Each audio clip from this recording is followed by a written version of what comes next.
আচ্ছা, তোমাদের আজকে দেখো চ্যাপ্টার 4 স্টার্ট হবে আর কি। আহ, গত মানে লাস্ট ক্লাসে তোমাদেরকে চ্যাপ্টার 3টা আর কি লাস্ট ক্লাসে ডিসকাস করছিলাম, অ্যাডজাস্টিং দ্য অ্যাকাউন্টস। তো চ্যাপ্টার 3 পরে গত ক্লাসে আর কি চ্যাপ্টার 3 শেষ হয়েছিল। তোমাদের দুইটা প্রবলেম দেখানো হয়েছিল। তো চ্যাপ্টার 3 শেষ, আজকের ক্লাসে চ্যাপ্টার 4। দেখো স্ক্রিনে মনে হয় দেখতে পাচ্ছো যে চ্যাপ্টারের হেডিংটা হচ্ছে কমপ্লিটিং দ্য অ্যাকাউন্টিং সাইকেল, ঠিক আছে? তো এখন স্ক্রিনে তোমরা মানে তোমাদের অরিজিনাল যে কাইজুর বইটা, মানে ওইটার সফট কপিটা হচ্ছে এই যে chapter 4 completing the accounting cycle. তো এই চ্যাপ্টারটার সবগুলো টপিক তোমাদের কাভার করা হবে না। তো কোন কোন টপিক গুলো কাভার করা হবে বা যেটা ক্লাসে ডিসকাস করা হবে, সেটা হচ্ছে আমি আলাদা একটা উম, আমি একটু ওইটা তোমাদের সাথে শেয়ার করছি, দেখো।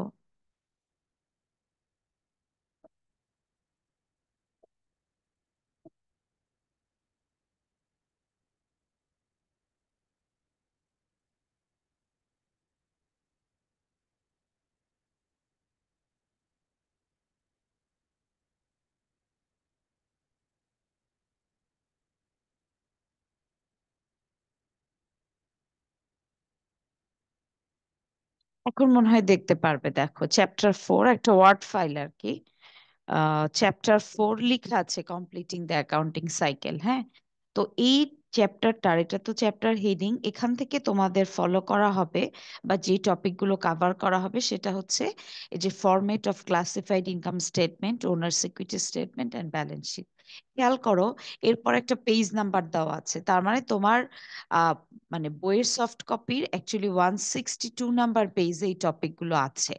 তো এই জন্য আমরা বেসিক্যালি চ্যাপ্টার 4-এ এই কয়েকটা টপিকের উপরই ফোকাস করার চেষ্টা করব। এই জন্য সো চ্যাপ্টার তোমার 4 completing the accounting cycle, but সেখান থেকে আমরা যে টপিকগুলো দেখবো এগুলোই তারপরে বলা আছে, যে format of classified income statement, owner security statement and balance sheet. ঠিক আছে? তো তাহলে আমরা দেখি যে কি ধরনের ফরম্যাট বা কিভাবে আমরা এখানে income statement, owner security statement আর ব্যালেন্স শিট প্রিপেয়ার করব। ঠিক আছে? তার আগে, এই টপিকটা শুরু করবার আগে আমার একটু চ্যাপ্টার 1-এ যাই, তোমরা একটু দেখো খেয়াল আছে কিনা যে চ্যাপ্টার 1-এ অ্যাকচুয়ালি আমরা কোন কোন কি আইটেম দেখেছিলাম।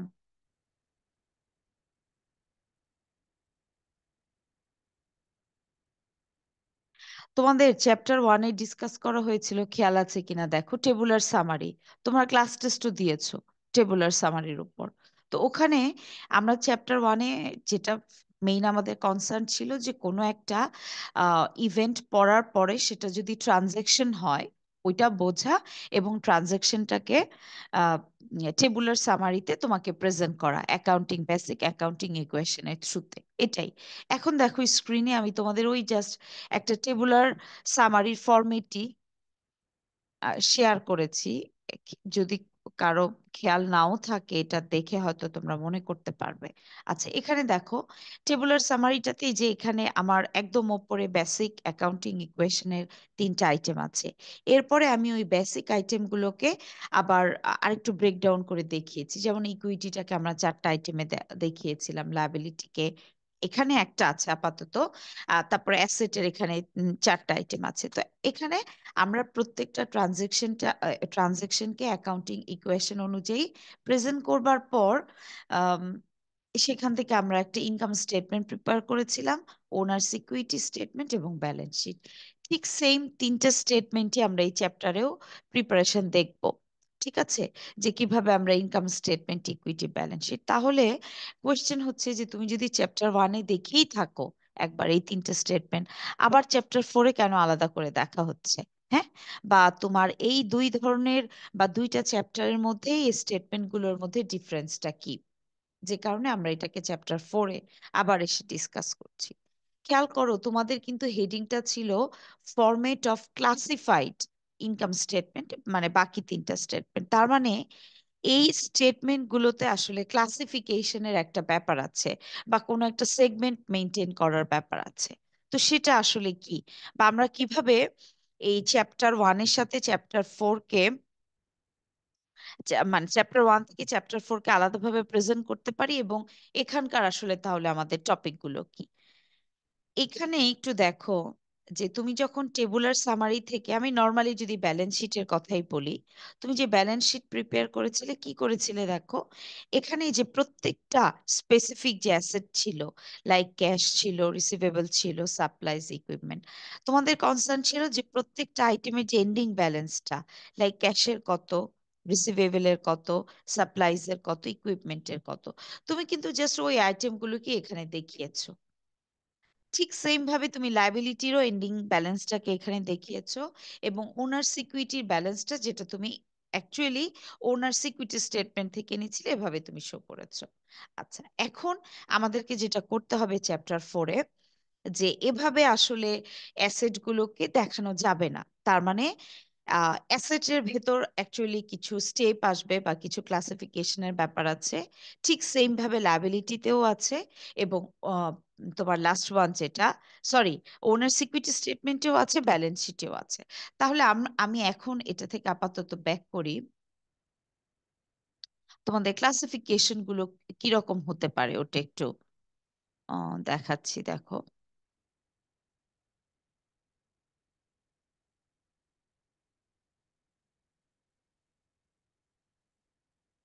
আচ্ছা, এতক্ষণ যে ক্লাসিফিকেশন গুলোর কথা বললাম, এটার মধ্যে যদি আমি ফার্স্টেই দেখো ব্যালেন্স শিটের কথা বলি, হ্যাঁ, ব্যালেন্স শিটে সব তো ডিটেলস ডিসকাস করব। তার আগে জাস্ট এই যে ক্লাসিফিকেশন ওয়ার্ডটা কেন অ্যাকচুয়ালি এখানে আসলো, বা এখানে কোন ধরনের ক্লাসিফিকেশন, এখানে দেখো অ্যাসেট পোর্শনটা যখন আমাদের মানে কনসার্ন থাকবে, বা আমরা যখন অ্যাসেট নিয়ে কাজ করব, সেখানে 4 ধরনের অ্যাসেট থাকে একটা প্রতিষ্ঠানে। কি কি? একটা হচ্ছে কারেন্ট অ্যাসেট, দেন নাম্বার মানে নেক্সট ওয়ান হচ্ছে লং টার্ম ইনভেস্টমেন্ট, বা এটাকে লং টার্ম অ্যাসেটও বলা হয়। এরপরে ক্লাসিফিকেশনটা হচ্ছে প্রপার্টি, প্ল্যান্ট, ইকুইপমেন্ট। আর লাস্ট ওয়ানটা হচ্ছে ইনট্যাঞ্জিবল অ্যাসেট। তার মানে আগে যখন তুমি চ্যাপ্টার 1-এ জন্য একটা ব্যালেন্স শিট প্রিপেয়ার করেছিলে, তখন কিন্তু তোমার এখানে কোনো ধরনের কোনো ক্লাসিফিকেশনের কোনো ব্যাপার ছিল না, তোমার রিকোয়ারমেন্টেও ছিল না, এবং তোমার আনসারেও ছিল না। তো এখন যেহেতু আমাদের একদম আলাদাভাবে বলাই আছে ক্লাসিফাইড ব্যালেন্স শিট, এবং তোমার রিকোয়ারমেন্টও ওভাবে থাকবে, prepare a classified balance sheet, তখন কিন্তু আসলে তোমাকে ওই অ্যাসেট গুলো দেখানোর ক্ষেত্রে বা প্রেজেন্ট করার ক্ষেত্রে ব্যালেন্স শিটে এই স্টেপগুলো মেনটেন করতে হবে। মানে তোমাকে যেটা কারেন্ট অ্যাসেট সেটা তুমি কারেন্ট অ্যাসেট সেগমেন্টে দেখাবে, যেটা লং টার্ম সেটা তুমি লং টার্ম হেডিং এর আন্ডারে দেখাবে, যেটা প্রপার্টি, প্ল্যান্ট, ইকুইপমেন্ট সেটা তার মানে ক্লাসিফিকেশন অনুযায়ী, এবং লাস্ট ওয়ান হচ্ছে যেটা ইনটেনজিবল অ্যাসেট, সেটা আমরা ইনটেনজিবল অ্যাসেট ক্লাসিফিকেশনে দেখাবো, এভাবে আর কি। ঠিক সেম ভাবে তুমি লায়াবিলিটি যদি দেখো, লায়াবিলিটিতে দুটো ক্লাসিফিকেশন মেনটেন করা হয়, একটা হচ্ছে কারেন্ট আর একটা লং টার্ম। তুমি লায়াবিলিটিটাকেও ঠিক সেম ভাবে আম, তার মানে ক্যারেক্টারিস্টিক্স অনুযায়ী যেটা যেই সেগমেন্টে হয় সেটাকে আমাকে সেভাবে প্রেজেন্ট করতে হবে। এরপরে চলে আসি ইকুইটিতে, ওনার্স ইকুইটিতে। ওনার্স ইকুইটিটাও আমাকে এখানে দুইটা স্টেপ আছে, একটা হচ্ছে ক্যাপিটাল স্টক আর একটা রিটেইনড আর্নিংস। তো সেটাকেও আমি এভাবে তার মানে ক্যাটাগরি অনুযায়ী বা ক্লাসিফিকেশন অনুযায়ী আমি সেই হেডিং এর আন্ডারে আমি শো করব ক্লাসিফাইড ব্যালেন্স শিটে। তো এগুলো তো ইন্ডিভিজুয়ালি বলবো যখন ক্লাসিফাইড ব্যালেন্স শিটে আসবো, যে কারেন্ট অ্যাসেট কি, লং টার্ম অ্যাসেট কি। আমি জাস্ট ক্লাসিফিকেশন ওয়ার্ড, এই ওয়ার্ডটা বোঝাবার জন্য তোমাদের ক্লাসিফাইড ব্যালেন্স শিটটা এতক্ষণ বললাম। তো এখন চলে আসি আজকে ক্লাসে তোমাদের ফার্স্টের যে আইটেমটা, সেটা হচ্ছে ইনকাম স্টেটমেন্ট। দেখো, এক্স কোম্পানি ইনকাম স্টেটমেন্ট, তার পাশে বলা আছে ক্লাসিফাইড অবলিক মাল্টিপল স্টেপ। তার মানে এখানে তোমার ডেফিনেটলি ইনকাম স্টেটমেন্টটা মাল্টিপল স্টেপে প্রিপেয়ার করতে হবে, এবং আগে আমরা যেভাবে ইনকাম স্টেটমেন্ট করেছি এটার সাথে এটার বেশ কিছু ডিফারেন্স আছে। এখন একটু দেখো, তোমরা চ্যাপ্টার 1-এ যে ইনকাম স্টেটমেন্টটা প্রিপেয়ার করেছিলে না, এই যে এরকম একটা ইনকাম স্টেটমেন্ট, এই যে রেভিনিউ থেকে জাস্ট আমি এক্সপেন্স গুলোকে বাদ দিয়ে দেখিয়েছিলাম, মনে আছে কিনা দেখো। তো এই ধরনের ইনকাম স্টেটমেন্টকে বলা হয় সিঙ্গেল স্টেপ ইনকাম স্টেটমেন্ট। তার মানে তোমার একটা স্টেপেই তোমার মানে ক্যালকুলেশন বা প্রেজেন্টেশনটা শেষ হয়ে যায়। এখানে আমার আলাদা করে কোনো অনেকগুলো স্টেপ বা ক্লাসিফিকেশন মেনটেন করবার কোনো দরকার নেই। তো এখন আজকের ক্লাসে তো যেটা বললাম যে দেখবো আমরা মাল্টিপল স্টেপ বা ক্লাসিফাইড। এখন তাহলে তোমার কোশ্চেন হচ্ছে এই ধরনের income statement, that means classified এবং মাল্টিপল ইনকাম স্টেটমেন্টের মধ্যে ডিফারেন্সটা কোথায়? আমরা কখন single step income statement prepare করব এবং কখন multiple step income statement prepare করব? তো এটার আনসারটা হচ্ছে যে ক্লাসিফাইড বা multiple step income statement prepare করা হয় ম্যানুফ্যাকচারিং অর্গানাইজেশনের জন্য। তার মানে যে ধরনের প্রতিষ্ঠান directly finish goods, raw material এবং ওয়ার্ক ইন প্রোগ্রেস এই ধরনের আইটেমগুলো নিয়ে যারা ডিল করে, that means manufacturing organization actually multiple step বা ক্লাসিফাইড ফরম্যাটে তাদের ইনকাম স্টেটমেন্টটা প্রেজেন্ট করে, কারণ তাদের ডিরেক্ট আসলে র মেটেরিয়াল ফিনিশ গুডস এর সাথে রিলেশন থাকে। আর সিঙ্গেল স্টেপ ইনকাম স্টেটমেন্টটা মেইনলি সার্ভিস প্রোভাইডিং অর্গানাইজেশন যারা আছে, যাদের আসলে ওইভাবে র মেটেরিয়ালটা মেনটেন করতে হয় না বা ওই সমস্ত আইটেম দরকার হয় না, তারা আসলে ওই সিঙ্গেল স্টেপ ইনকাম স্টেটমেন্টে যাবে। তুমি একবার যদি পুরো স্টেটমেন্টটা দেখো তাহলে তুমি দেখেই বুঝতে পারবে যে কখন আসলে তোমাকে কোন স্টেটমেন্টটা প্রিপেয়ার করতে হবে। যদিও এটা নিয়ে তোমার কোয়েশ্চেনে ডিরেক্ট বলাই থাকবে যে whether prepare a single step or prepare a classified format income statement, ঠিক আছে? তো এটা হচ্ছে একদম বেসিক ডিফারেন্স যে কখন আমরা কোন স্টেটমেন্টটা অ্যাকচুয়ালি প্রিপেয়ার করব। এখন আমাকে একটু বলো যে আমি এই যে দুই একটা ওয়ার্ড বললাম যে ফিনিশ গুডস, তারপরে ওয়ার্ক ইন প্রসেস, তারপরে ওপেনিং ইনভেন্টরি, ক্লোজিং ইনভেন্টরি, তোমরা এই টার্মস গুলো কোথায় শুনেছো বলো তো? মনে আছে কিনা দেখো। ম্যাডাম তোমাদের তো কস্ট অ্যাকাউন্টিং পোর্শনটা পড়াচ্ছেন, তো ওখানে তোমরা কস্ট শিট প্রিপারেশন দেখেছো না? দেখেছো ওখানে তোমার ওপেনিং ইনভেন্টরি, তারপরে ক্লোজিং ইনভেন্টরি, পারচেজ, এই টার্মস গুলো ছিল, মনে আছে? আচ্ছা, মানে তোমরা দেখেছো বা ওই কস্ট অ্যাকাউন্টিং পোর্শনে এই টার্মস গুলো আমার মনে হয় অলরেডি তোমরা শুনেছো। ঠিক আছে। তো ওই যে যেটা বললাম যে ম্যানুফ্যাকচারিং অর্গানাইজেশনের মানে ইনফরমেশন নিয়ে যেহেতু আমরা এখন এখানে দেখব, সো তুমি এই টার্মগুলো পাবে এই ক্লাসিফাইড ইনকাম স্টেটমেন্টে। আচ্ছা, এখন চলে যাই একদম ফর্মালি আমাদের স্টেটমেন্ট প্রিপারেশনে। প্রথমেই দেখো, একটু খেয়াল করবে এখানে, হ্যাঁ, কারণ এখানে অনেক টার্মস আসবে যেগুলো তোমাদের আগে ছিল না। তো সেগুলো এবং এটার প্রিপারেশনটা যেহেতু একটু ডিফারেন্ট আগে আমরা যেভাবে করেছিলাম, সেজন্য একটু কেয়ারফুলি জাস্ট খেয়াল করে স্ক্রিনটা দেখো এবং আমি যেটা বলছি সেটা শোনার চেষ্টা করো। ফার্স্টেই দেখো আছে এখানে অ্যামাউন্টের জন্য চারটা কলাম আছে, হ্যাঁ, তার মানে তুমি তোমার কোয়েশ্চেনের যেই ভ্যালু বা অ্যামাউন্ট গুলো দেয়া থাকবে, তো সেগুলো তোমাকে এই অ্যামাউন্ট কলামের থ্রুতে দেখাতে হবে।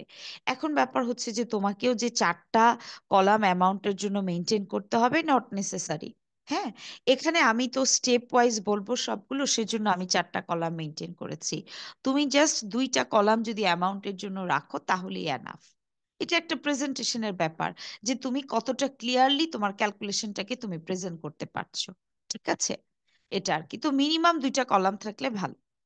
আর এরপর ফার্স্ট ওয়ান যেটা পার্টিকুলার, সেটা তো আসলে হচ্ছে যে তুমি কোন অ্যাকাউন্টের হেডিং বা কোন স্পেসিফিক আইটেম গুলো নিয়ে কাজ করছো, এটা তো আর আমার মনে হয় বলার কোনো দরকার নেই। তাহলে আমরা চলে যাই আমাদের প্রেজেন্টে মানে স্টেটমেন্টটাতে আর কি। ফার্স্টেই আছে সেলস।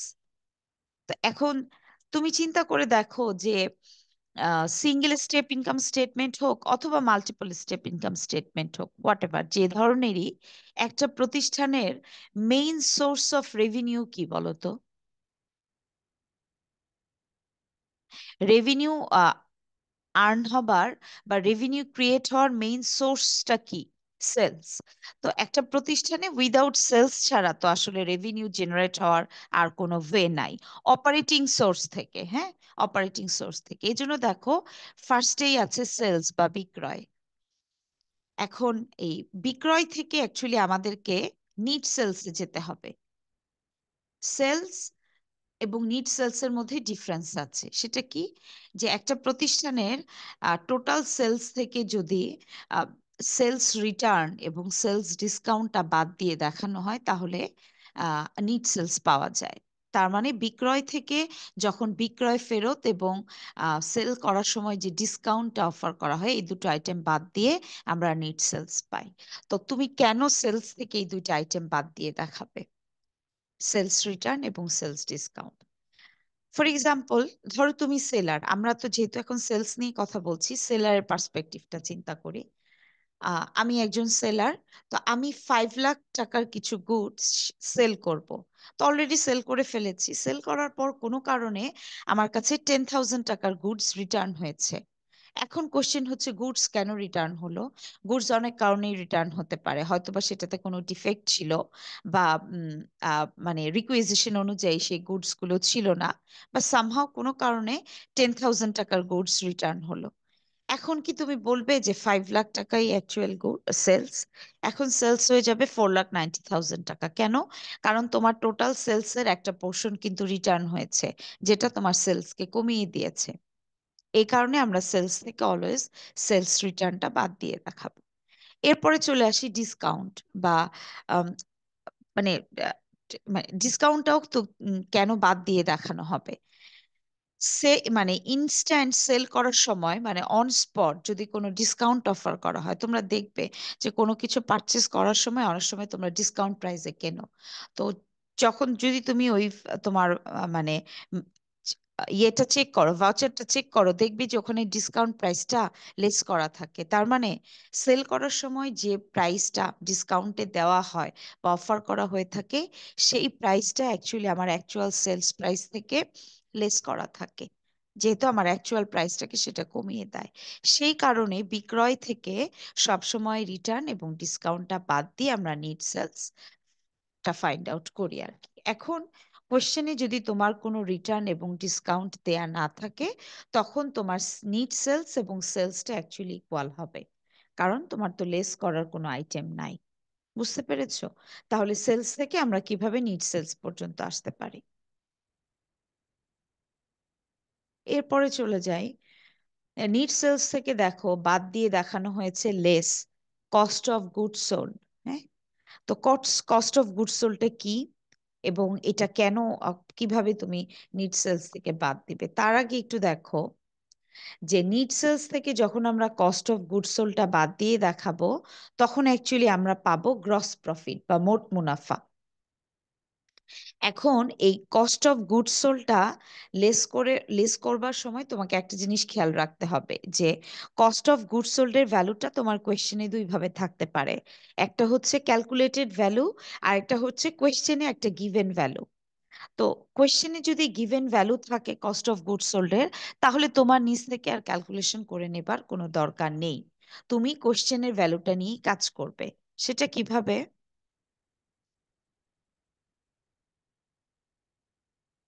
আচ্ছা, আমি অন্য একটা স্লাইডে একটু যাই, দেখো ওখানে একটা ম্যাথমেটিক্যাল প্রবলেম আছে। এই জন্য কিভাবে তুমি ক্যালকুলেটেড ভ্যালু আর গিভেন ভ্যালুটার মধ্যে ডিফারেন্সটা বলার জন্য।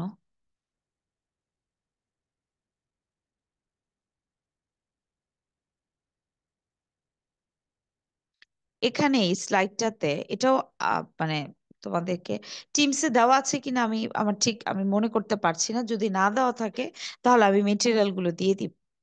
আচ্ছা, এখানে একটা প্রবলেম আছে ক্লাসিফাইড ব্যালেন্স শিটের উপর। দেখো যে কিভাবে অ্যাকচুয়ালি তোমার প্রবলেমে এই আইটেমগুলো থাকে এখানে। এবং দেখো এখানে ক্লিয়ারলি বলা আছে তোমার রিকোয়ারমেন্টে যে prepare a classified prepare a multiple step income statement. তাহলে এখানে তোমার কনফিউশনের আর কোনো সুযোগ থাকলো না, যে আমি এটা কিভাবে প্রিপেয়ার করবো, এটা কি ওয়েদার আমি সিঙ্গেল স্টেপে প্রিপেয়ার করব নাকি আমি মাল্টিপল স্টেপে প্রিপেয়ার করব। তো তুমি দেখতে পাচ্ছ যে এখানে আমাকে অ্যাকচুয়ালি একটা মাল্টিপল স্টেপ ইনকাম স্টেটমেন্ট, যে আমি একদম রেড কালার দিয়ে ওটাকে একটু আলাদা করে দিয়েছি। তো এখন এই যে যে আমরা তো কস্ট অফ গুডস সোল্ডটা নিয়ে কথা বলছিলাম, এখানে দেখো এই কোয়েশ্চেনে এই যে আমি সেলস থেকে আমার রিটার্নসটা আমি লেস করে নিট সেলস পেলাম, আমার এই কোয়েশ্চেনে কিন্তু কোনো ডিসকাউন্ট দেওয়া ছিল না। তো যেহেতু দেওয়া ছিল না, সেটা নাই। তোমার রিকোয়ার্ড যেটা আছে তুমি সেটা নিয়ে কাজ করবে, যেটা নাই নাই, ওটা তো আর কিছু স্কিপ করে যাবে। ঠিক আছে। তো এখন এই নিট সেলস থেকে আমি কস্ট অফ গুডসোল্ডটা বাদ দিয়ে দেখালাম 4,97,400। এখন তোমার কোয়েশ্চেন হচ্ছে তুমি এই কস্ট অফ গুডসোল্ডটা কোথা থেকে পেলে। তোমার কোয়েশ্চেনে একটা সিওজিএস এর ভ্যালু বা কস্ট অফ গুডস সোল্ড এর একটা ভ্যালু দেখো দেওয়া আছে, 4,97,400। তা আমি যেহেতু আমার কোয়েশ্চেনে একটা, এটা হচ্ছে গিভেন ভ্যালু, তা আমার আলাদা করে কিন্তু তোমার এখানে কস্ট অফ গুডস সোল্ডটা ক্যালকুলেশন করে নেবার আর কোনো দরকার নেই, কারণ এটা already given in your question. So তুমি জাস্ট এখান থেকে সিওজিএস এর অ্যামাউন্টটাকে নিট সেলস থেকে বাদ দিয়ে তোমাকে গ্রস প্রফিট ক্যালকুলেশন করতে হবে। ঠিক আছে, এটা হচ্ছে যখন গিভেন থাকবে। আর যখন আসলে তোমাকে ফাইন্ড আউট করতে হবে বা ক্যালকুলেট করতে হবে, তখন তুমি কিভাবে এই ভ্যালুটা ফাইন্ড আউট করবে, এখন আমরা সেটা একটু দেখব।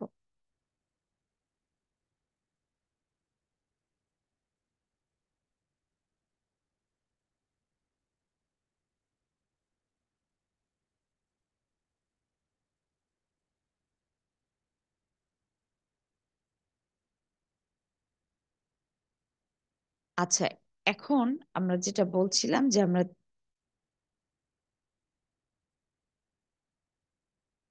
কস্ট অফ গুডস সোল্ড এর ক্যালকুলেশনটা দেখব। তো cost of goods sold calculation করতে গেলে দেখো প্রথমেই তোমার যে ইনফরমেশনটা দরকার হবে সেটা হচ্ছে ওপেনিং ইনভেন্টরি। হ্যাঁ, ওপেনিং ইনভেন্টরি বা বিগিনিং ইনভেন্টরি যেটাই বলি। তো ওপেনিং ইনভেন্টরিটা কি? ওপেনিং ইনভেন্টরিটা হচ্ছে যে প্রিভিয়াস মান্থ থেকে বা প্রিভিয়াস ইয়ার থেকে যদি কোনো আনইউজড র মেটেরিয়াল তোমার নেক্সট পিরিয়ডে সেটা ট্রান্সফার করা হয়। হ্যাঁ, মানে ব্যাপারটা হচ্ছে যে 2024-এর জন্য ওপেনিং ইনভেন্টরিটা হচ্ছে অ্যাকচুয়ালি 2023-এর ক্লোজিং ইনভেন্টরি। ঠিক আছে। তো এটা যে ধরনের প্রতিষ্ঠান র মেটেরিয়াল নিয়ে ডিল করে তাদের নর্মালি এরকম ওপেনিং ইনভেন্টরি বা ক্লোজিং ইনভেন্টরি গুলো থাকে। তো প্রথমেই তোমার ওপেনিং ইনভেন্টরিটা দরকার, এরপর এটার সাথে তোমাকে অ্যাড করতে হবে পারচেজ। পারচেজটা হচ্ছে যে তুমি এক্স্যাক্টলি কি পরিমাণে র মেটেরিয়াল এই টাইমে বা এই বছর তুমি পারচেজ করেছো কারেন্ট ইয়ারের। ওপেনিং ইনভেন্টরিটা আসবে প্রিভিয়াস টাইম থেকে, আর পারচেজটা হচ্ছে তোমার এক্স্যাক্টলি এই পিরিয়ডের, তুমি যে পিরিয়ড নিয়ে অ্যাকচুয়ালি তোমার ডাটা দেওয়া আছে বা তুমি কাজ করছো। এরপর এটার সাথে অ্যাড করতে হবে ফ্রেইটিং। ফ্রেইটিংটা হচ্ছে ট্রান্সপোর্টেশন কস্ট। ঠিক আছে, মানে র মেটেরিয়াল পারচেস করে তোমার গোডাউন পর্যন্ত নিয়ে আসার জন্য প্রতিষ্ঠানকে যে পরিমাণ ট্রান্সপোর্টেশন কস্টটা বেয়ার করতে হয়, এটা পারচেজের সাথে অ্যাড করতে হবে। এরপরে আমাকে বাদ দিয়ে দেখাতে হবে তিনটা আইটেম, খেয়াল করো। একটা হচ্ছে রিটার্ন, একটা হচ্ছে ডিসকাউন্ট, আর একটা হচ্ছে এন্ডিং ইনভেন্টরি বা ক্লোজিং ইনভেন্টরি, যেটাই বলো। তাহলে মানে সেলস থেকে তুমি রিটার্ন এবং ডিসকাউন্ট এক্স্যাক্টলি যে কারণে বাদ দিয়ে দেখিয়েছিলে, পারচেস থেকেও ঠিক সেম ভাবে তোমাকে ওই কারণেই আমরা ডিসকাউন্ট এবং রিটার্নটা বাদ দিয়ে দেখাবো। কারণ পারচেস করার পর কোনো কারণে যদি সেগুলো আবার সেলারের কাছে রিটার্ন করা হয় বা ওই টাইমের মধ্যে কোনো ডিসকাউন্ট পাওয়া যায়, তখন কিন্তু সেটা তোমার অ্যাকচুয়াল যে আহ, মানে পারচেস থাকে সেটাকে ডিক্রিজ করে দেয় বা কমিয়ে দেয়। তো সে কারণে আসলে এই উম, মানে তোমার পারচেস থেকে ফ্রেইটিংটা অ্যাড করার পর এই দুটো আইটেম আমরা বাদ দিয়ে দেখাই, কারণ এগুলো আমার অ্যাকচুয়াল পারচেসকে কমায় বা কমিয়ে দেয়। আর লাস্টে যেটি এন্ডিং ইনভেন্টরি, এন্ডিং ইনভেন্টরিটা তুমি কেন বাদ দিয়ে দেখাচ্ছ? কারণ এই যে দেখো অনেকগুলো আইটেম এখানে আমি অ্যাড করলাম, কয়েকটা আইটেম আমি লেস করে দেখালাম, এটার কারণটা হচ্ছে যে এক্স্যাক্টলি কি পরিমাণে অ্যাকচুয়ালি অ্যামাউন্ট এই পিরিয়ডের মধ্যে ইউজ হয়েছে এই অ্যামাউন্টটা ফাইন্ড আউট করার জন্য।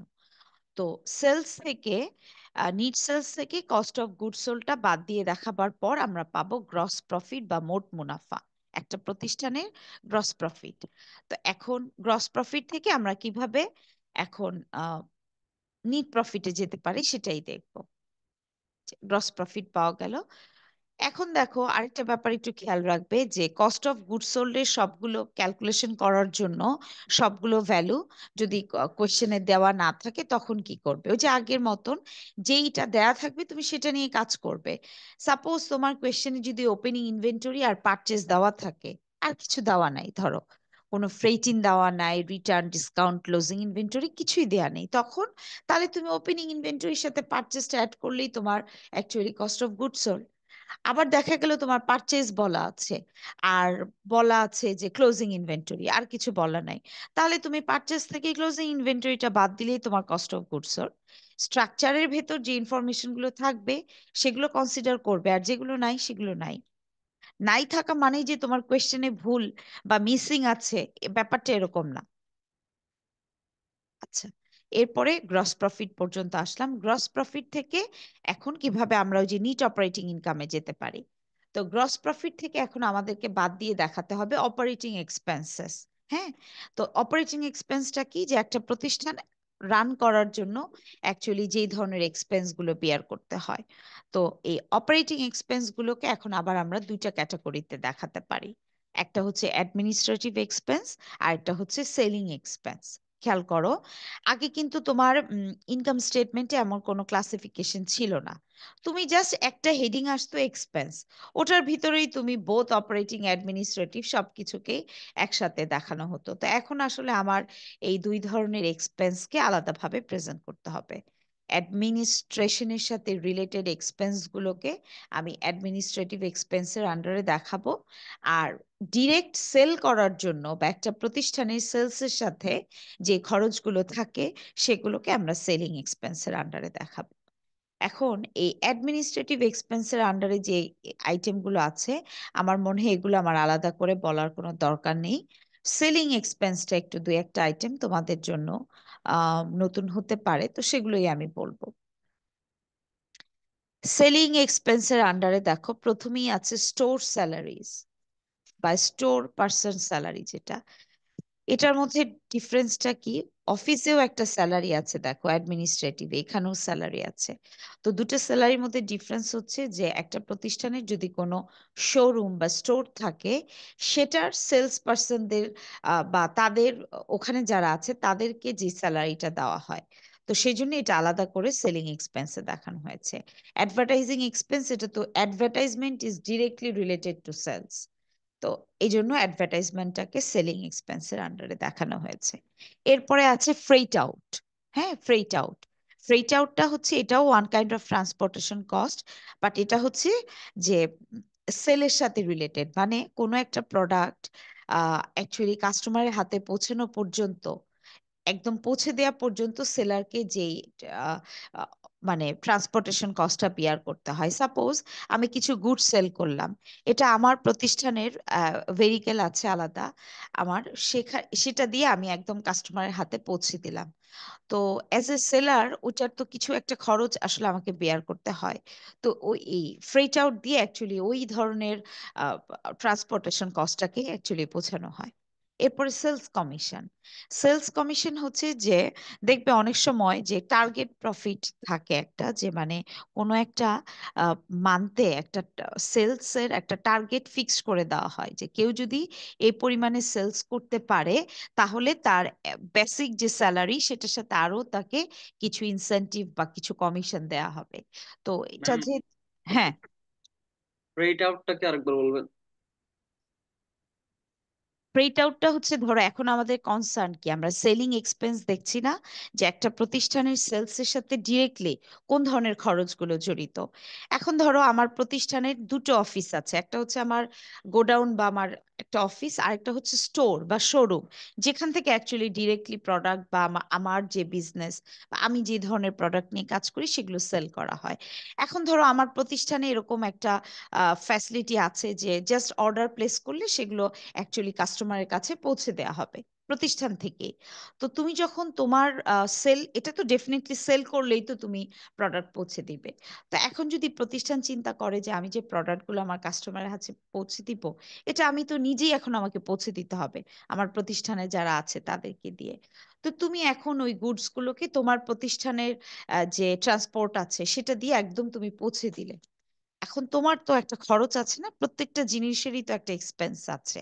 তোমার কিছু ফুয়েল এক্সপেন্স আছে, তোমার যদি একজন ড্রাইভার থাকে তার একটা স্যালারি আছে।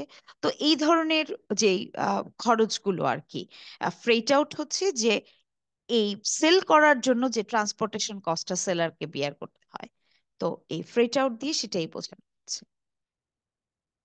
আচ্ছা, এরপর সেলস কমিশন তো বললাম। ডেপ্রিসিয়েশন দুই জায়গাতেই আছে, খেয়াল করো। অপারেটিং অ্যাডমিনিস্ট্রেটিভ এক্সপেন্সেও ডেপ্রিসিয়েশন আছে, আর সেলিং এক্সপেন্সেও ডেপ্রিসিয়েশন আছে। আমাকে বলো তো কেন দুটা দুই জায়গায় আছে?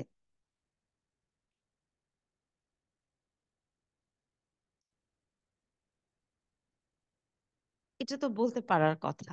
তুমি ডেপ্রিসিয়েশন এক্সপেন্সটা কেন দু জায়গাতে দেখালে? মানে তোমার অ্যাডমিনিস্ট্রেটিভ মানে অফিস রিলেটেড যে অ্যাসেট গুলো, সেটা ডেপ্রিসিয়েশনটা তুমি এই অ্যাডমিনিস্ট্রেটিভ এক্সপেন্সের আন্ডারে দেখাবে। সাপোজ তোমার অফিসে একটা ফটোকপি মেশিন আছে, তো ওইটার ইয়ারলি ডেপ্রিসিয়েশনটা কি তুমি সেলিং এক্সপেন্সের আন্ডারে দেখাবে? না। যেহেতু এটা আমার অফিস রিলেটেড অ্যাসেট, সো এটাকে অ্যাডমিনের আন্ডারে দেখাতে হবে। আর তোমার যদি এই যে কিছুক্ষণ আগে বললাম না যে তোমার একটা ট্রান্সপোর্ট আছে সেলের জন্য, যে তোমার দু একটা ভেহিকেল আছে, এগুলোর কাজই হচ্ছে তুমি জাস্ট তোমার কাস্টমারের কাছে তুমি প্রোডাক্ট গুলো পৌঁছে দাও। তো এই ধরনের ভেহিকেলের যে ডেপ্রিসিয়েশনটা, সেটা তুমি অবশ্যই অ্যাডমিনিস্ট্রেটিভ এক্সপেন্সের আন্ডারে দেখাবে না, তাই না? সেটা তোমাকে সেলস এর আন্ডারে দেখাতে হবে। আচ্ছা, এরপর চলে যাই last one, doubtful expense. Doubtful এক্সপেন্সটা কি? ডাউটফুল এক্সপেন্সটা হচ্ছে যে ক্রেডিট বেসিসে সেল হলে, আমরা ধারে যেই সেলটা করি, হ্যাঁ, তো ক্রেডিট বেসিসে কোনো কিছু সেল করা হলে ওখান থেকে আসলে যে অ্যামাউন্টটা প্রতিষ্ঠান ধরে নিবে যে ওটা রিকভার করা যাবে না। আমি একটা এক্সাম্পল বলছি তাহলে ক্লিয়ার হবে। ধরো একটা প্রতিষ্ঠান ক্রেডিটে সেল করেছে 10,000 টাকা, 10,000 টাকার গুড সেল করেছে। করার পর প্রতিষ্ঠান জানে যে এখান থেকে ম্যাক্সিমাম আমি 9,000 টাকা রিকভার করতে পারবো, আর 1,000 টাকা আসলে পাওয়া যাবে না। তো এই মানে সেল করার পর বা ক্রেডিট সেলস করার পরে আসলে যেই অ্যামাউন্টটা আর রিকভার করা যায় না, এটা যেহেতু আমার সেলস থেকেই ক্রিয়েট হয়, তো সেজন্য এই ধরনের ডাউটফুল এক্সপেন্সকে আমরা সেলিং এক্সপেন্সের আন্ডারে দেখাবো। ম্যাডাম, এটা কি অনেকটা বাকিতে পণ্য কিনে পরে টাকা না দেওয়ার মতো? হ্যাঁ, হ্যাঁ। মানে ধরো তুমি 10,000 টাকার গুডস কিনলে, এখন তুমি দেখা যাচ্ছে যে তুমি 9,000 দিয়েছো, বলেছো এটা পরে দিব।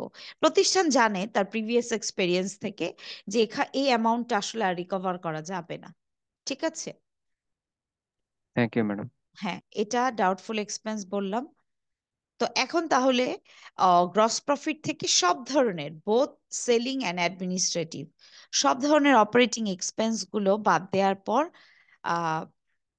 আমরা পাবো অপারেটিং ইনকাম। এই যে দেখো ব্লু কালার দিয়ে এটা ইয়ে করা হয়েছে, একটু হাইলাইট করা হয়েছে, অপারেটিং ইনকাম।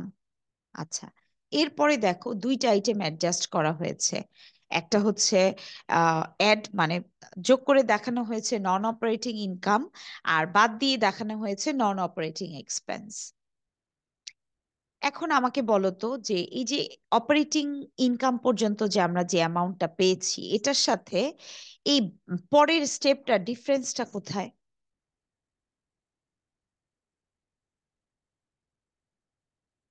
তুমি কেন এটা যেহেতু ইনকাম, এটা তুমি কেন আগে কোনো স্টেপে তুমি অ্যাড করে দেখাও নাই? তোমার সেলস এর সাথে তুমি কেন অ্যাড করো নাই এই ইনকামটাকে?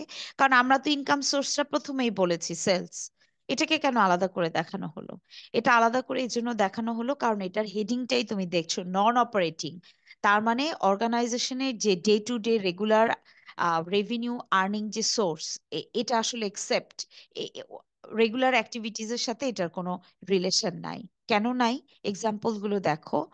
একটা আছে ইন্টারেস্ট রেভিনিউ, আর একটা হচ্ছে gain on sale of fixed asset. Interest রেভিনিউটা কি?